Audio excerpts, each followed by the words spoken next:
Hi everybody and welcome back to the Going Forward Sim Studio. Why is my simulator off and why is my BenQ LK936ST projector sitting here in a box on a stool and not mounted to my ceiling? Well, that is because I just got this back from BenQ's warranty department and I am thrilled with how that process went. I have zero affiliation with BenQ, completely zero. I paid my own money for this projector.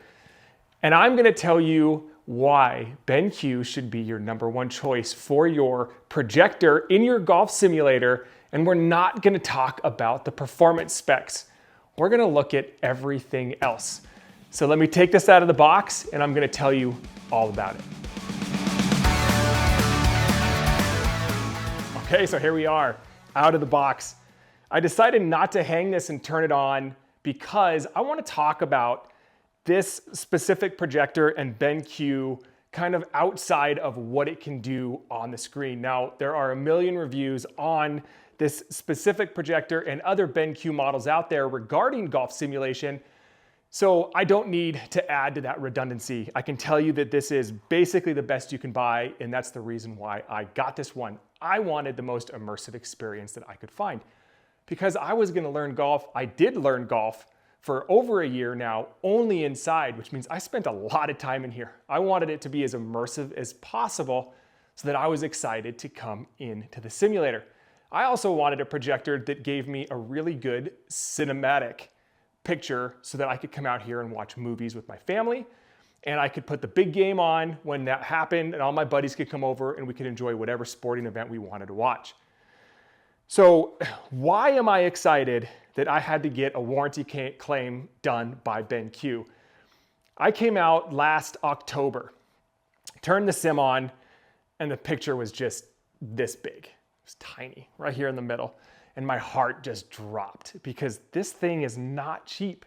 And I bought this with my own money from the folks at Carl's place. None of this was given to me. I've never spoken to BenQ outside of their warranty department. And the first thing that came to mind was, oh no, I have to warranty an electronics piece? Like, I've done that. I've spoken to electronics companies like many of you have all the time, and I've never heard anybody tell me, oh my gosh, they were so easy to work with. It was a great process. It's always difficult. And this thing is expensive. And look, I don't have the money just to replace it. And it's the heart of my simulator. This is my immersion right here. So I sat there looking at this little tiny screen, tried to do everything I possibly could to fix it. I Googled, I went through all the support documentation, I tried the resets, I gave it a couple days to sit. Maybe by chance something just happened, and it didn't. So I reluctantly called BenQ's support department. And not only was there no wait time, but the person on the phone could not have been nicer. Completely felt bad and wanted nothing more than to make sure that I was satisfied with the product. They were definitely happy that I had tried to reset it already. They did not ask me to do it again, which is what I expected. They simply said, no problem, send your receipt. And they sent me an email form basically saying, attach your receipt and we're gonna respond back with a shipping label.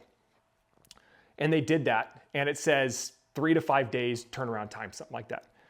I had this in the mail and I got it back with an overnight ship back. I could not believe it. I got it basically 4 days, 4 business days. My projector was there and back and working. So to my surprise, another 8-9 months later, I walk back out and I have an issue on the left side. So I do the exact same thing.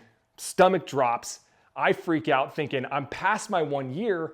What on earth am I gonna find in small print that's gonna say, sorry man, that's $4,500, you're out, or here's a very expensive replacement bill, or repair bill, excuse me.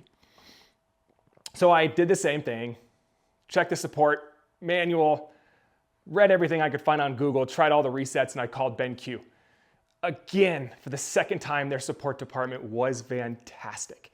They felt bad. They just wanted to make sure that I was happy. Same process. They already had my receipt on file. They sent me a shipping label. I put it back in the box. I recommend keeping the box so that you could send it back if you need to, never have to find the packaging again. And then it just showed up again today in less than a week. That to me makes spending my money with BenQ 100% worth it.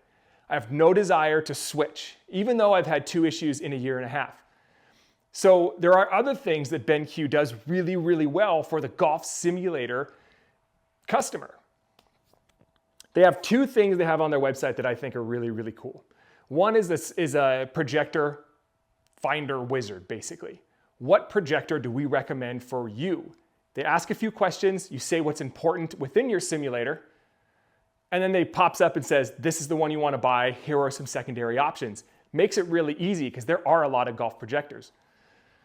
Carl's Place, they will more than willing to help you get that honed down if you're still struggling to decide how much money should I spend on a projector. They're really nice. I promise they don't push you to spend more than you need. The projector they will recommend for you from BenQ will 100% be the one that is right for you. Another really cool one, and the reason why I didn't put this up and put the picture on and talk about all the performance specs is because there's more to it. When I first did this and built my simulator, I put my projector up first thing, thinking I want it in the ideal spot. Turns out that my launch monitor, my About Golf 3 track, had to go right where I had mounted this guy. So I went on to BenQ's website. They have a really cool simulator builder where you put in all the details of your room or your setup, including the aspect ratio, the screen size, ceiling height, width, length, whatever else you have hanging around here, what type of launch monitor you're going to use, and they give you every single dimension you need. Because for me, I'm hanging this thing and I'm like, gosh, how far down do you put it? 6 inches, 8 inches, 3 feet? I don't know. And you even put the height of the golfer in there so that it'll make sure you don't hit this thing. And if you need to move it left or right, the cool tech they have in here with the keystone and the lens shift, it'll tell you what settings to use on there. So all you have to do, copy those measurements, make sure you're up there, right? Cut once, measure twice, hang your projector, turn it on, set the settings, put it to golf mode so that you get that vivid golf-specific greens and blues out of it. And you're playing golf in an incredibly immersive atmosphere. Now, as you can tell, I'm happy. I'm really happy with BenQ. And I think that needs to be talked about more. Like, good customer service has to be talked about more because it makes the entire experience that much better. So to help you with your decision process, because while you're building your simulator, a lot of technology decisions have to be made, you can narrow down your projector choice to BenQ, and I promise that you are going to be well taken care of and you're not going to be bummed at your purchase. So now that you have that taken care of, enjoy the rest of the technology decisions you have so that you can get your dream simulator built and enjoy the practice. Please like, follow, and subscribe. I'm going to continue to pump out content like this, but for now, I got to get this sucker hung up and I need to get back to practicing myself. We'll see you next time.